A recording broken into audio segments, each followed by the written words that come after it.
Welcome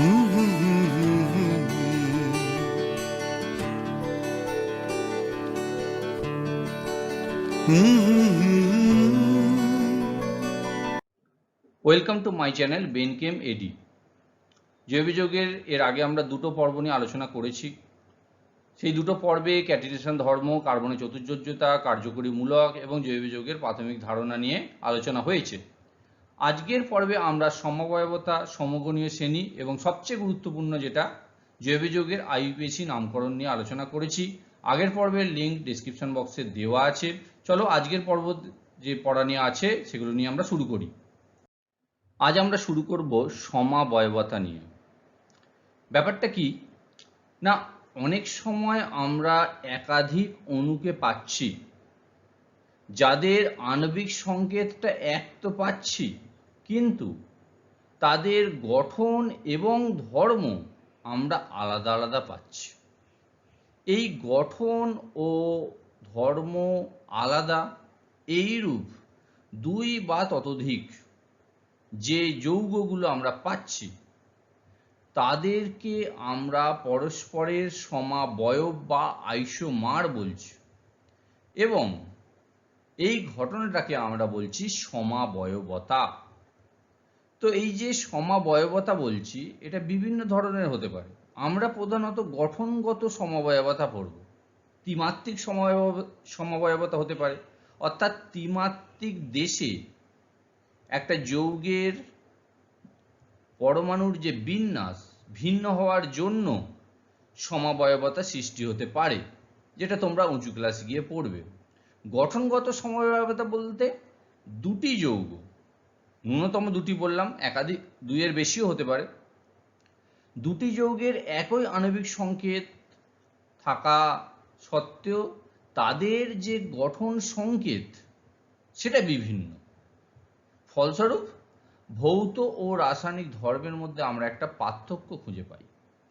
সেইগুলোর উপর ভিত্তি করে আমরা দেখতে পাচ্ছি যে গঠনগত সমবায়বতা পাচ্ছি আমরা তিন প্রকার। একটাকে বলছি শৃঙ্খল ঘটিত, একটাকে বলছি অবস্থান ঘটিত, আরেকটাকে বলছি কার্যকরী মূলক ঘটিত। তো এই তিনটেকে নিয়ে আমরা এবারে ডিটেলসে আলোচনা করছি। শুরুতেই আমরা আলোচনা করছি শৃঙ্খল ঘটিত সমবায়বতা। শৃঙ্খল ঘটিত সমবায়বতা বুঝতেই পারছো, ইংলিশটা দেখো, চেন আইসোমারিজম, অর্থাৎ কার্বন শৃঙ্খলের বিভিন্নতার জন্য যে সমবায়বতার সৃষ্টি হচ্ছে। এখানে আমি দুটো উদাহরণ দিয়েছি, একটাকে বলছি নর্মাল বিউটেন আর একটাকে বলছি আইসোবিউটেন। দুটোর যে আণবিক সংকেত দেখো একই, C4H10। আমরা এগুলোকে এরমভাবে লিখতে পারি, এই যে চারটে কার্বন, 1 2 3 4। এখানে কিছু লেখা হয় না, মানে যা আছে, যতগুলো হাইড্রোজেন থাকা দরকার ততগুলো আছে, কার্বন চারটে, এবং যতগুলো হাইড্রোজেন প্রয়োজন ততগুলো আছে, এইভাবে লেখা যায়।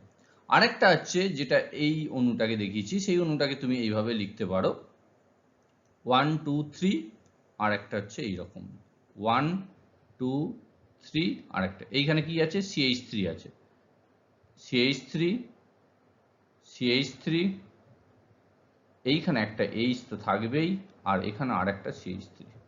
এইটা হলো আইসোবিউটেন। তো এই দুটোর যে আণবিক সংকেত C4H10, কেন দেখো গোনো, কার্বন সংখ্যা কটা, একটা দুটো তিনটে চারটে। এবার হাইড্রোজেন গোনো, হাইড্রোজেন হচ্ছে এখানে তিনটে, এখানে দুটো, এখানে দুটো, এখানে তিনটে, যোগ করো 3 4 5 6 7 8 9 10, C4H10। এখানে দেখো তিনটে, তিনটে ছটা, তিনটে নটা, এই হাইড্রোজেন, মোট 10টা। কিন্তু দুটো যৌগের দেখেই বোঝা যাচ্ছে যে এদের ভৌত ধর্মের সামান্যতম হলেও পার্থক্য থাকবেই। তো এই রকম শৃঙ্খলের দরুন যে আমরা একাধিক যৌগ পাচ্ছি যাদের আণবিক সংকেত এক, কিন্তু তাদের ভৌত ও রাসায়নিক ধর্মের মধ্যে পার্থক্য পাচ্ছি, তারা শৃঙ্খল গঠিত সমবায়ব, এবং এই যে ধর্মটা সেটাকে আমরা বলছি শৃঙ্খল ঘটিত সমাবয়বতা। পরেরটায় আসছি অবস্থান ঘটিত সমবায়বতা। নামটা বোঝো, পজিশনাল আইসোমারিজম, অর্থাৎ যে কার্যকরী মূলক কথা বলবো আমরা আজকে, আমরা কার্যকরী মূলক বলবো। কার্যকরী মূলক হচ্ছে যার দ্বারা অণুটা পরিচিত। এখানে দেখো ওএইচ গ্রুপ আছে, এটাকে হাইড্রক্সিল গ্রুপ বলি। আমরা এর আগেও বলেছি যে অ্যালকোহলের যে কার্যকরী গ্রুপ সেটা হচ্ছে ওএইচ। তো এখানে পজিশন দেখো, যদি তুমি প্রথমে এইটা প্রোপানল CH2OH, এর যদি নাম্বারিং দাও 1 2 3, আর যদি পরের যৌগটা CH3CHOH আর CH3, এর যদি নাম্বারিং দাও, যেদিক ইচ্ছাই দাও একই আসবে। 2 নম্বর পজিশনে একটা OH আছে, আর এখানে 1 নম্বর পজিশনে একটি OH আছে। ফলস্বরূপ দুটোতেই তো কার্যকরী মূলক একই, দুটি কিন্তু অ্যালকোহল শ্রেণীর যৌগ। প্রথমটার নাম প্রোপাইল অ্যালকোহল, এখানে নামটা ইথানল ভুল লেখা আছে, প্রোপাইল অ্যালকোহল বা প্রোপানল বলতে পারি। আর পরেরটা হচ্ছে আইসোপ্রোপাইল অ্যালকোহল। দুটোতেই 3টে করে কার্বন আছে, দুটোতেই হাইড্রোজেনের সংখ্যাও সমান, কিন্তু তাদের কার্যকরী যে গ্রুপ অর্থাৎ OH, তার অবস্থান কিন্তু একজনের 1 নম্বর পজিশনে এবং একজনের 2 নম্বর পজিশনে। ফলস্বরূপ ভৌত ও রাসায়নিক ধর্মের মধ্যে আমরা কিছু পার্থক্য পাব। সেই কারণে এরা পরস্পরের সমাবয়ব এবং এরা পরস্পরের অবস্থান ঘটিত সমাবয়বতা ধর্ম প্রদর্শন করছে। এবার আসছি আমরা কার্যকরী মূলক ঘটিত সমাবয়বতা, ফাংশনাল গ্রুপ আইসোমারিজম। আগেও বললাম যে কার্যকরী গ্রুপের অবস্থানটা আলাদা আলাদা জায়গায়। এখানে আমরা বলছি কার্যকরী গ্রুপটাই আলাদা, অথচ তাদের কিন্তু আণবিক সংকেত এক। এখানে দেখো আমি দুটো যৌগকে বলছি, একটা হচ্ছে ইথাইল অ্যালকোহল আর একটা হচ্ছে ডাইমিথাইল ইথার। তো এই যৌগগুলোর পরিচয় আমরা এর আগেই দিয়েছি। ইথাইল অ্যালকোহলের সংকেত CH3CH2OH, একে আমরা C2H5OH হিসেবেও লিখি। এইখানে দেখো কার্বন সংখ্যা কটা? 2টি, হাইড্রোজেন কটা? 6টি, অক্সিজেন কটা? 1টি। এই যৌগটাকে ফলো করো এবার, CH3OCH3, এর নাম দুটো মিথাইল আছে এবং এই যে এর কার্যকরী গ্রুপ হচ্ছে ইথার, এটার নাম হচ্ছে ডাইমিথাইল ইথার। দুটির আণবিক সংকেত এক হওয়া সত্ত্বেও দুজনের কার্যকরী গ্রুপ আলাদা, সুতরাং ধর্মের আমূল পার্থক্য কিন্তু থাকবে। একজন হলো অ্যালকোহল শ্রেণীর, অন্যজন হলো ইথার শ্রেণীর। ফলস্বরূপ এরা পরস্পরের কার্যকরী মূলক ঘটিত সমাবয়বী। ঠিক আছে, এবারে আসছি আমরা আরেকটি নতুন তথ্য দিচ্ছি, সেটা হচ্ছে সমগণীয় শ্রেণী এবং সমগণ। ব্যাপারটা হচ্ছে কি, একই মৌলসমূহ দিয়ে যখন আমরা যৌগ গঠন করছি তখন দেখছি যে এদের যদি কার্যকরী গ্রুপকে আমরা 1 রাখি, রেখে সমধর্মী জৈব যৌগগুলোকে যদি আণবিক ভরের ক্রমানুসারে সাজাই, তখন একটা শ্রেণী উৎপন্ন হবে এবং পরপর দুটি সদস্যের যে পার্থক্য থাকবে সেটা কি না, সেটা হচ্ছে CH2। দুটি পরপর যৌগের যখন আমরা তাদেরকে আণবিক ভরের ক্রমানুসারে সাজাচ্ছি, তাদের পরপর দুটো যৌগের যে পার্থক্য থাকবে সেটা হচ্ছে CH2। তখন সেই যে শ্রেণী উৎপন্ন হচ্ছে সেটাকে আমরা বলছি সমগণীয় শ্রেণী, এবং শ্রেণীর প্রত্যেক সদস্যকে আমরা বলছি সমগণ। তো পরপর যে দুটো সদস্যের কথা বলছি তাদের আণবিক ভরের পার্থক্য কত হবে? 14। কেন এই কথাটা বলছি? দেখো CH2 তো পার্থক্য, আণবিক সংকেতের পার্থক্য কত? CH2 কার্বনের হচ্ছে 12 আর হাইড্রোজেনের হচ্ছে 1 করে 2, তার মানে হচ্ছে মোট 14। তার মানে ভরের পার্থক্য হচ্ছে 14 একক। ঠিক আছে, তো কোনো একটি সমগণীয় শ্রেণীর অন্তর্ভুক্ত কোনো একটি সদস্যের সাধারণ ধর্ম যদি জানা থাকে, কারণ তার তো কার্যকরী গ্রুপটাই হচ্ছে ভৌত ও রাসায়নিক ধর্মের নিয়ন্ত্রক, সুতরাং আমরা তো কার্যকরী গ্রুপটা একই রাখছি, কেবল পার্থক্য কি করছি না পরপর যে সদস্যগুলোকে সাজাচ্ছি CH2 পার্থক্য করে করে নির্দিষ্ট আণবিক ভরের পার্থক্য রেখে রেখে আমরা নতুন যৌগ পাচ্ছি। ফলস্বরূপ কি হচ্ছে, অন্য সদস্যের যে ধর্ম আমরা পাবো সেগুলো যে যৌগের সঙ্গে আমরা তুলনা করছি তার সঙ্গে অনেকটাই মিল পাবো। এটাই হচ্ছে এই সমগণীয় শ্রেণীর সৃষ্টি করা বা আমাদের পড়ার মূল কারণ। এই সমগণীয় শ্রেণীটা আমরা এবার উদাহরণ দিয়ে একটু বুঝি। আমরা এর আগেই পড়েছি যে মুক্ত শৃঙ্খল বিশিষ্ট সম্পৃক্ত যে হাইড্রোকার্বনের সাধারণ সংকেত হচ্ছে এইটা CnH2n+2। এখানে দেখো n এর মান যদি 1 বসাও তখন আমরা পাচ্ছি মিথেন, n এর মান যদি 2 বসাও তখন আমরা পাচ্ছি ইথেন, n এর মান যদি 3 বসাও তখন আমরা পাচ্ছি প্রোপেন, যার সংকেতগুলো এখানে দেওয়া আছে। এবার এই পরপর যে যৌগগুলো আমরা পাচ্ছি, প্রথম যৌগ হচ্ছে CH4, তারপরে যৌগ হচ্ছে CH3CH3 বা C2H6 একসাথে লিখলে। দুটো যৌগের পার্থক্য দেখো তো কত হচ্ছে, দেখো CH2 পার্থক্য হচ্ছে, ঠিক না? তারপরে যৌগ দেখো CH3 CH2 CH3, তাহলে এর সঙ্গে এর পার্থক্য কত হচ্ছে আণবিক ভরের CH2। তাহলে একই সমগণীয় শ্রেণীর যৌগগুলোর ক্ষেত্রে পরপর যখন আমরা যাচ্ছি তখন আণবিক যে সংকেতের আমরা পার্থক্য পাচ্ছি CH2। আমি এখানে একটা উদাহরণ দিয়েছি, এইভাবে উদাহরণ দেওয়া যায় না, তবু তোমাদের বোঝার জন্য দিয়েছি। দেখো এইখানে যে চারজন দাঁড়িয়ে আছে, আমি একজনকে মিথেন, একজনকে ইথেন, একজনকে প্রোপেন আর একজনকে বিউটেন, এর পরের যৌগ সংকেত হবে এইখানে n এর জায়গায় 4 বসাও, তার মানে C4, আর H হবে এখানে 4 2 8 2 10 C4H10 বিউটেন। তো একই রকম এরা ডেস পড়ে আছে এবং পরপর মানে CH4 এর দাদা ধরো মিথেনের দাদা ইথেন, ইথেনের দাদা প্রোপেন, প্রোপেনের দাদা বিউটেন, এরম ব্যাপার। অর্থাৎ এরা একই যেন ফ্যামিলির অন্তর্গত, বোঝানোর চেষ্টা করেছি একই রকম ডেস দ্বারা। তো এরা ধরে নাও অ্যালকেন শ্রেণীর, এরা চারজনই হচ্ছে অ্যালকেন শ্রেণীর যৌগ, যাদের আণবিক পরপর দুজনের মধ্যে যে আণবিক ভরের পার্থক্য হচ্ছে CH2 করে। সেটা আমরা পরপর যে যৌগগুলোকে আমরা পাচ্ছি সেখানে আমরা পার্থক্য পাচ্ছি CH2 করে করে। তো এই CH2 করে পার্থক্য করে করে আমরা পরের আণবিক ভর বিশিষ্ট যৌগ পেয়ে যাবে। অন্য আরেকটা উদাহরণ দিচ্ছি, ধরো একটা মিথাইল অ্যালকোহল CH3OH, এর পরের যৌগ কি হবে, ঠিক এইখানে একটা CH2 প্রবেশ করাও, তার মানে CH3 CH2OH, বোঝা গেল? তারপরের যৌগ আর একটা CH2 প্রবেশ করাও, তাহলে দাঁড়াচ্ছে কি CH3 CH2 CH2OH। এরা কিন্তু প্রত্যেকে অ্যালকোহল, পরপর কার্বন সংখ্যা বেড়ে যাচ্ছে। আমরা এবার আসছি জৈব যৌগের নামকরণ IUPAC পদ্ধতিতে, অর্থাৎ international union of pure and applied chemistry. খুব গুরুত্বপূর্ণ, এটা অনেক শিক্ষার্থীদের কাছেই সমস্যা IUPAC নামটা। তো আমি সহজ করে একটু বোঝাচ্ছি।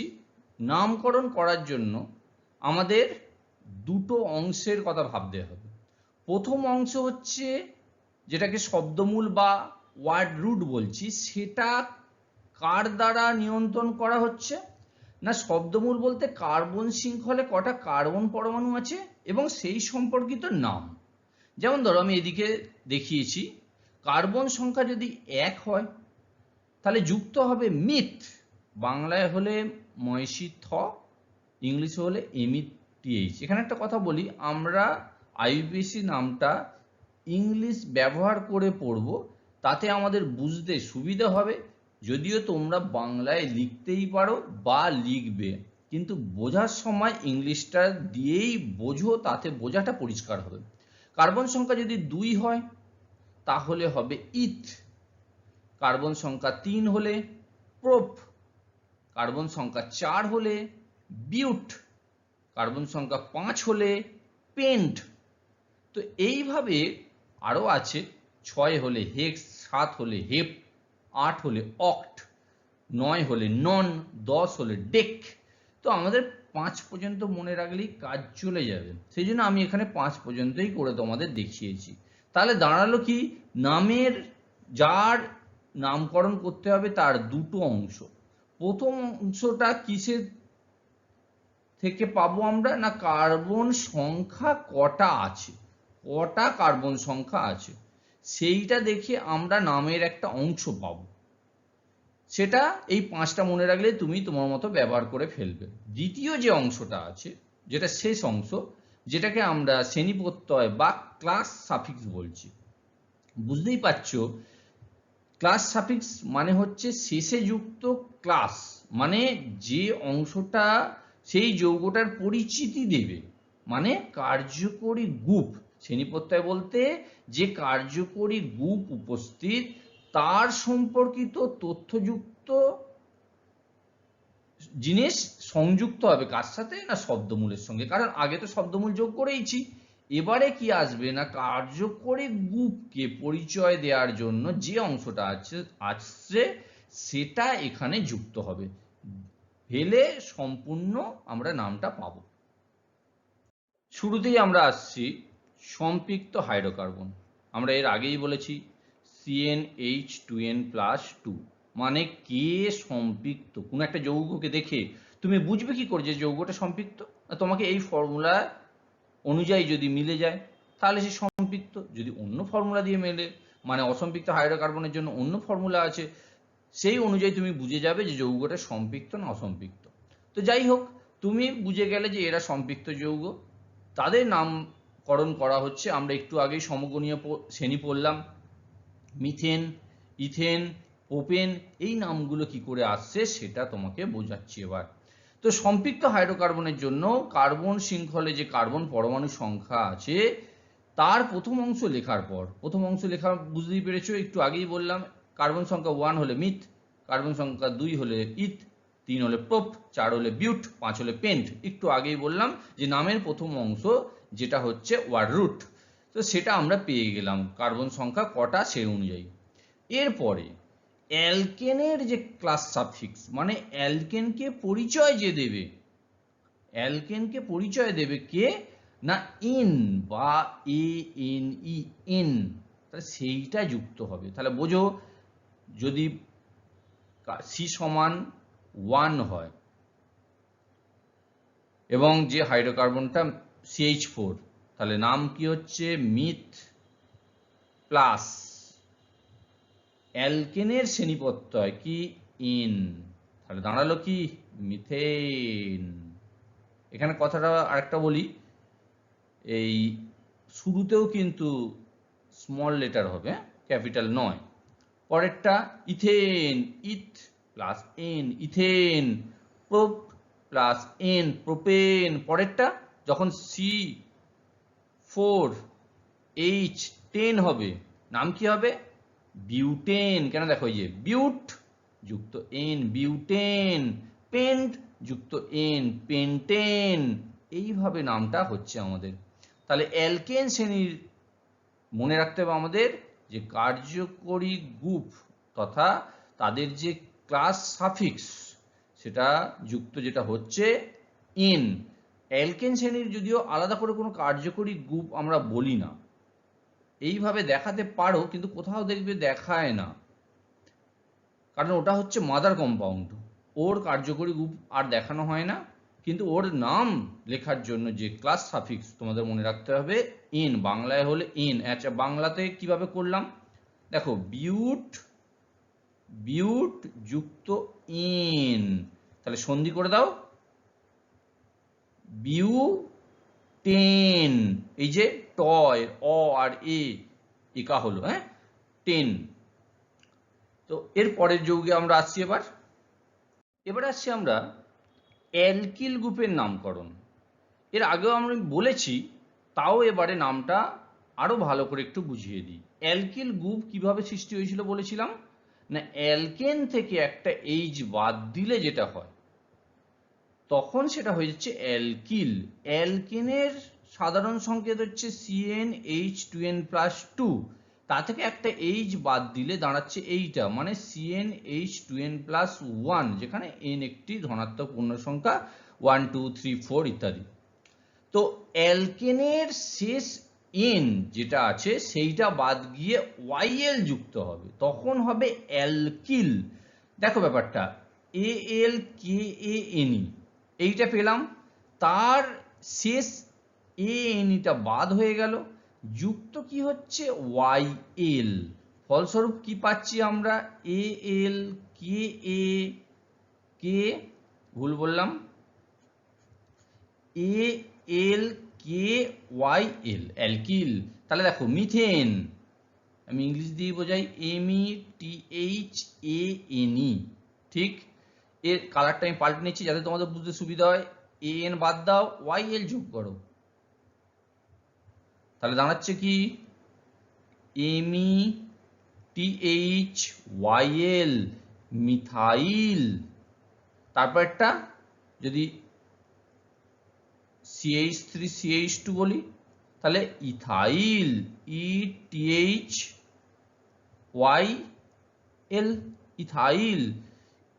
এসছে কোথা থেকে না, CH3CH3 ছিল, তা থেকে একটা H বাদ হলো, যেই বাদ হলো আমরা পাচ্ছি CH3CH2, এই হাত একটা দিতে হবে, এই গ্রুপটাকে বলে ইথাইল, মিথাইল গ্রুপ।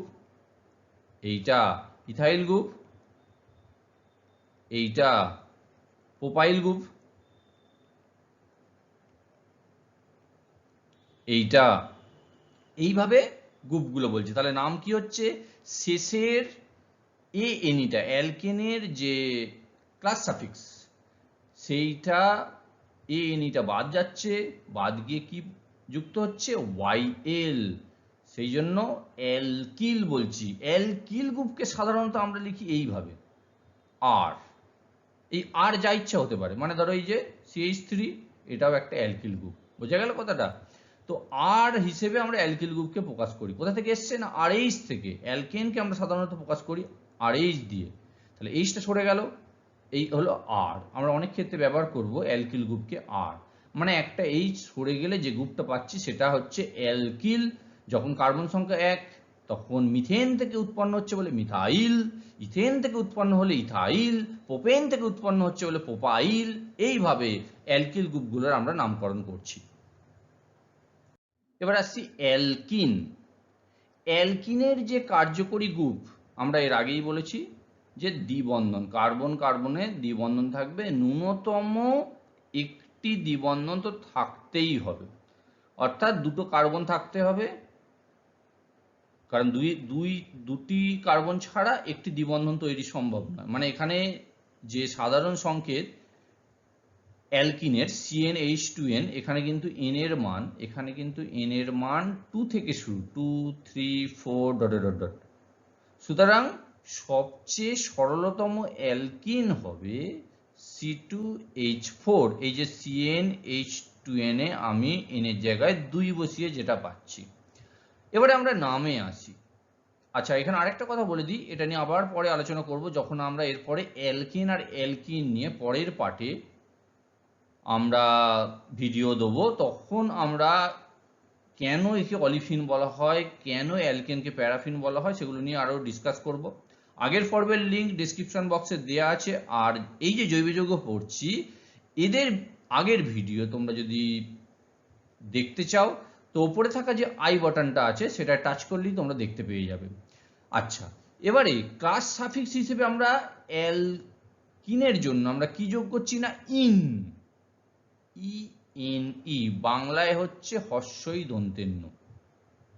তাহলে এবার বোঝো, যে যৌগর নাম সাধারণ নাম, এই নামগুলো কিন্তু সাধারণ নাম, তোমাদের অনেক সময় গুলিয়ে যাবে, কারণ দুটো নামই তোমরা নতুন শুনছো।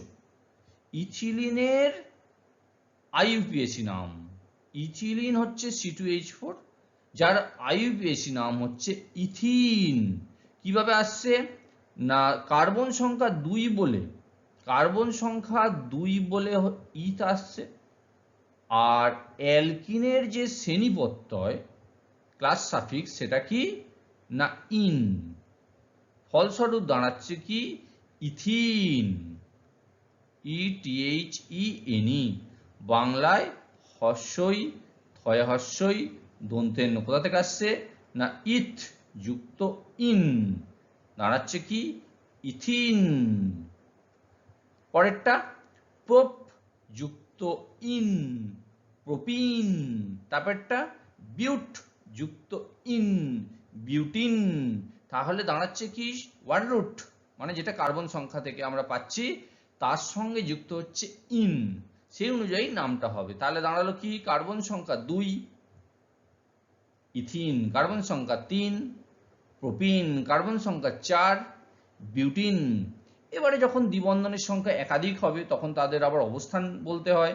সে সমস্ত জটিলতায় এখন আমরা আসছি না, কারণ আমাদের দশম শ্রেণীতে একাধিক কার্যকরী গ্রুপ সম্পর্কিত জৈব যৌগের নামকরণ নেই, সুতরাং সেই কারণে আমরা সেই বিষয়ে আলোচনা করব না, সেটা একাদশ শ্রেণীর বিষয়।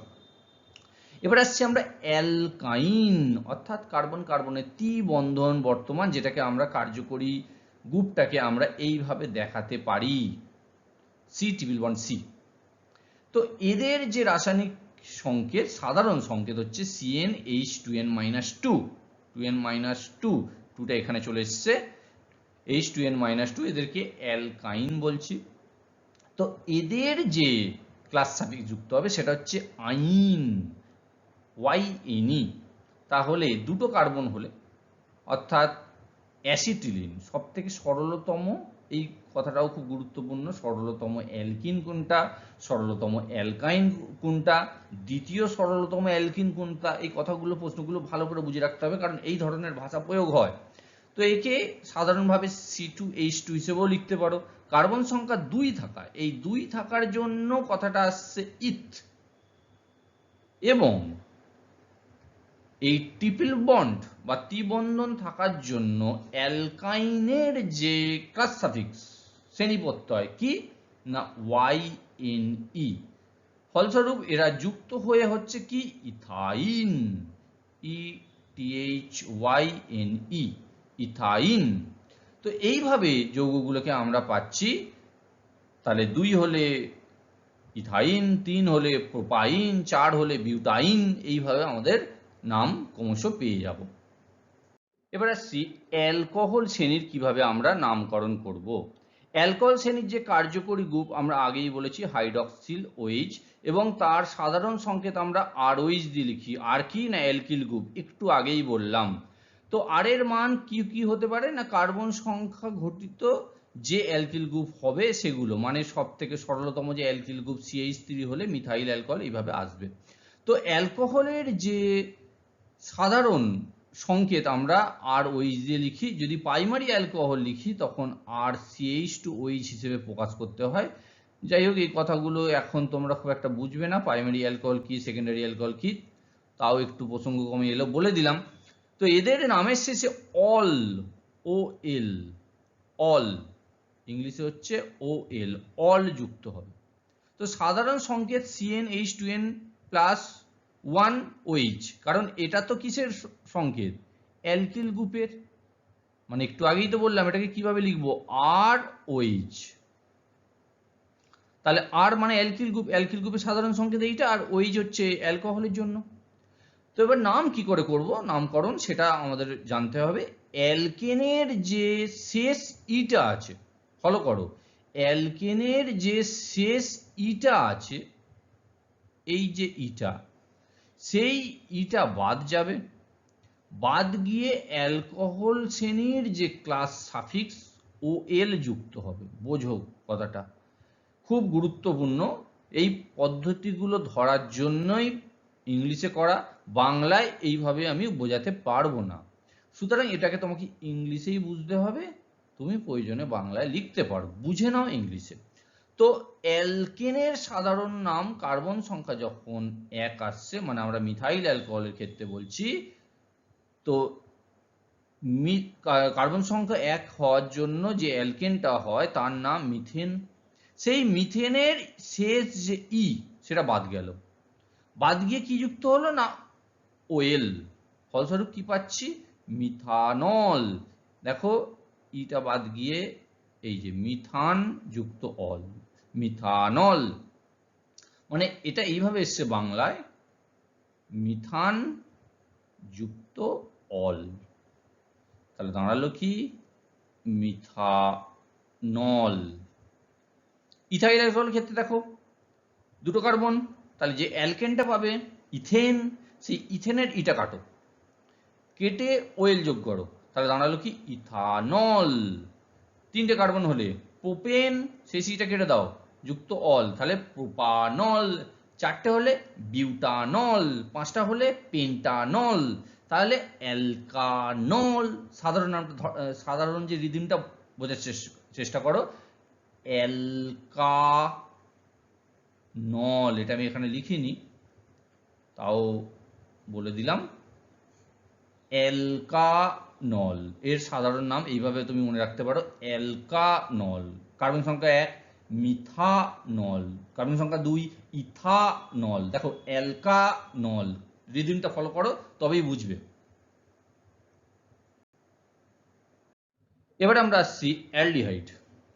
অ্যালডিহাইডের যে কার্যকরী মূলক সেটা কি, সিএইচও, মানে ফরমাইল গ্রুপ, এটা আগেই বলেছি। এবং সাধারণ সংকেত আমরা বলতে পারি RCHO, এবং আরটা কি অ্যালকিল গ্রুপ, কিন্তু এখানে আর এর মান এইচও হতে পারে, কারণ অলরেডি এখানে একটা কার্বন আছে। অ্যালকোহলের ক্ষেত্রে যেটা বলেছিলাম সেটা সম্ভব নয়, OH বলে কোনো যৌগ নেই কিন্তু অ্যালকোহল হিসেবে। অ্যালকোহলের সাধারণ সংকেত আমরা বলেছি কি, এখানে এইচ লেখা যাবে না, এখানে লিখতে হবে ROH। কিন্তু এই যে RCHO লিখলাম, এখানে আর এর জায়গায় তুমি এইচ লিখতে পারো, তার মানে সব থেকে সরলতম যৌগ হবে HCHO, যেটা হচ্ছে এই ফর্মালডিহাইড। তারপরে যৌগ হবে একটা CH2 যোগ করবে, পরপর সমগণীয় শ্রেণীতে আসছি আমরা। CH2 যোগ করলে এখানে আগে থেকে অলরেডি আগে থেকে H ছিল, তাহলে এখন হচ্ছে CH3CHO, যেটার কে অ্যাসিটালডিহাইড। তারপরে যৌগ কে আসবে, এইখানে আরেকটা CH2 প্রবেশ করাও, তার মানে দাঁড়াচ্ছে CH3 CH2 CHO, প্রোপিওনালডিহাইড। এগুলো তো হলো সাধারণ নাম, আমাকে কি করতে হবে, এদের আইইউপিএসি নাম জানতে হবে। তো সর্বপ্রথমে আমরা ফর্মালডিহাইডে আসছি। ফর্মালডিহাইডে কার্বন সংখ্যা কটা, না কার্বন সংখ্যা হচ্ছে একটি।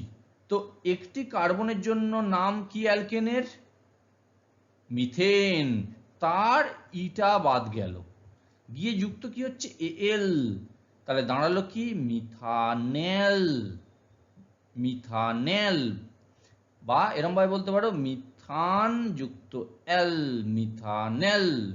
কার্বন সংখ্যা যখন 2, তার জন্য যে অ্যালকেন হচ্ছে সেটা কি ইথেন। তো ইথেনের শেষ ইটা বাদ যাবে, ইথেনের শেষ ইটা বাদ গেল, গিয়ে এল যুক্ত হচ্ছে এল।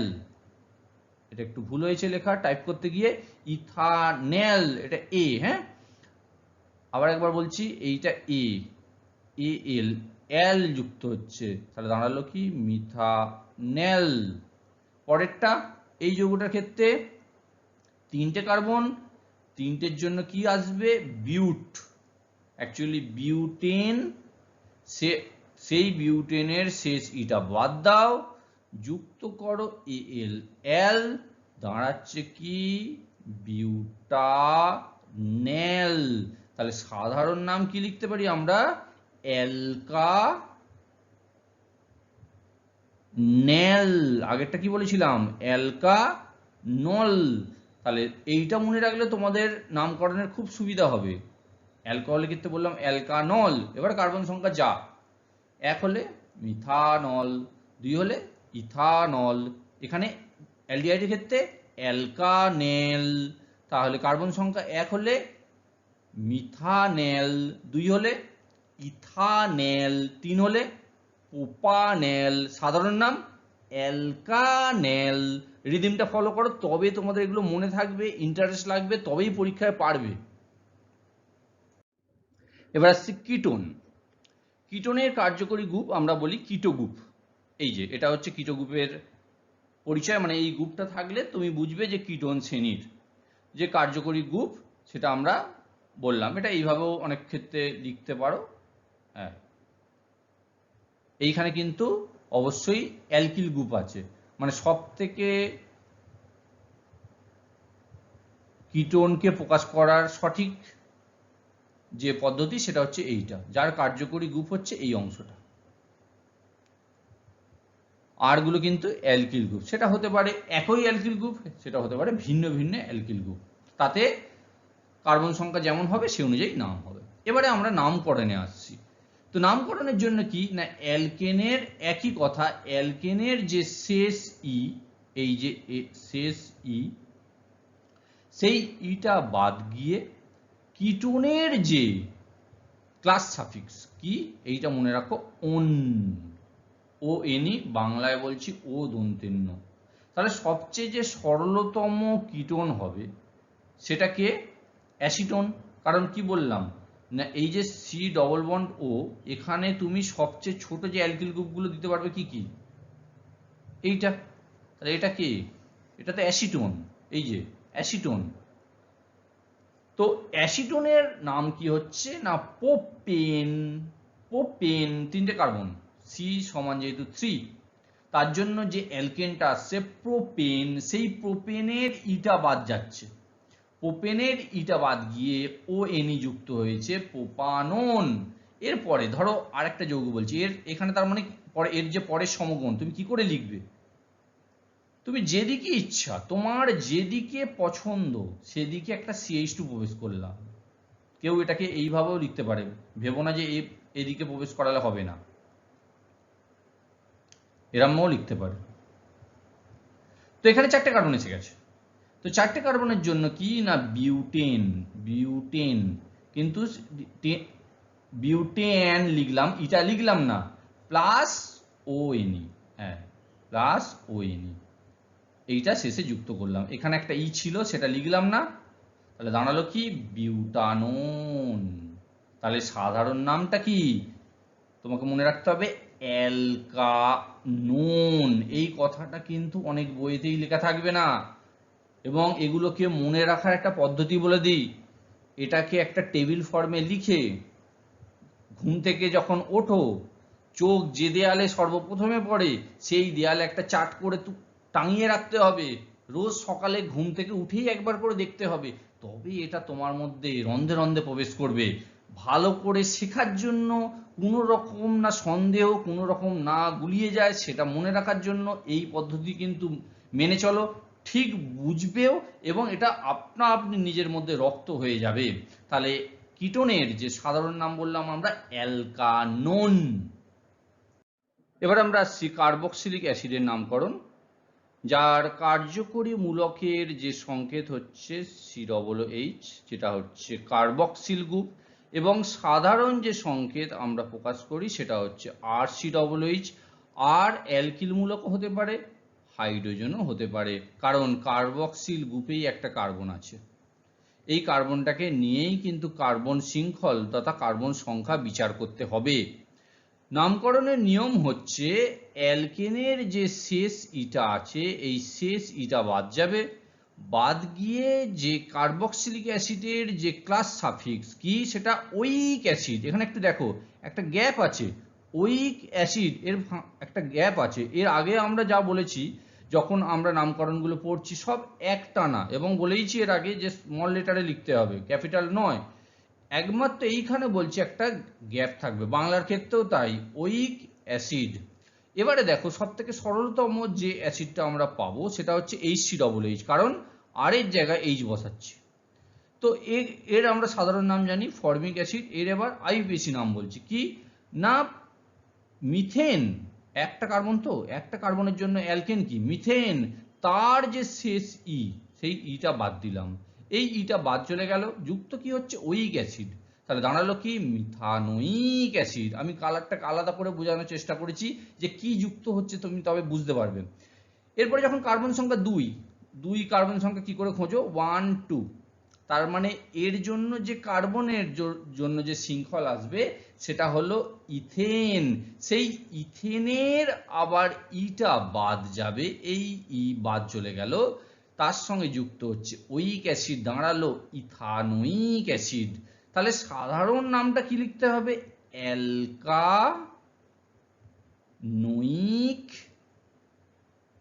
অ্যাসিড, এটা হলো সাধারণ নাম।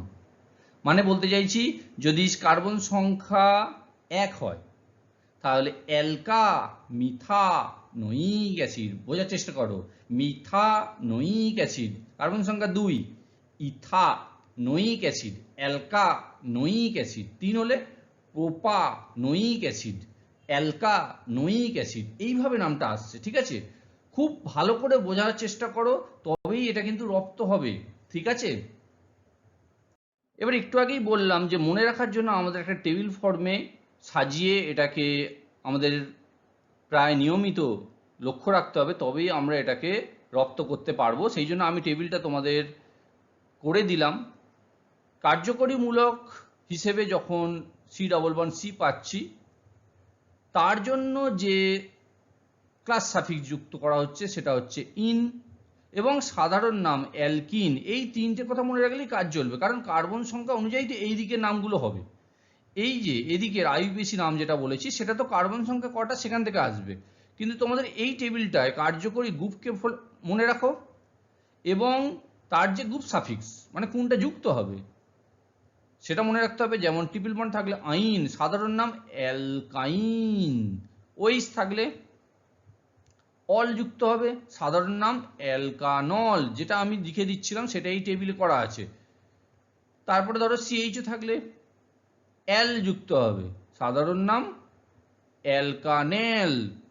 C++ও থাকলে নোন, ওন যুক্ত হবে, এটা এখানে লেখা হয়নি, ওন বা ও দন্তের ওন যুক্ত হবে, তাহলে সাধারণ নাম অ্যালকানোন। CH থাকলে অ্যালকানোয়িক অ্যাসিড, কি যুক্ত হচ্ছে? ওয়িক অ্যাসিড, এবং একটা বললাম ফাঁকা থাকবে, তাহলে সাধারণ নাম কি? অ্যালকানোয়িক অ্যাসিড। তাহলে এইভাবে বলছি একটা টেবিল ফর্মে সাজিয়ে রাখো, সাজিয়ে রেখে প্রায় নিয়মিত দেখতে থাকো, তাহলেই দেখবে হয়ে যাবে। এর পরের পর্বে আমরা অ্যালকেন, অ্যালকিন এবং অ্যালকাইনের যে রাসায়নিক ধর্ম পড়ব, যেটাও কিন্তু খুব গুরুত্বপূর্ণ। খুব শীঘ্রই পরের ভিডিও পেয়ে যাবে।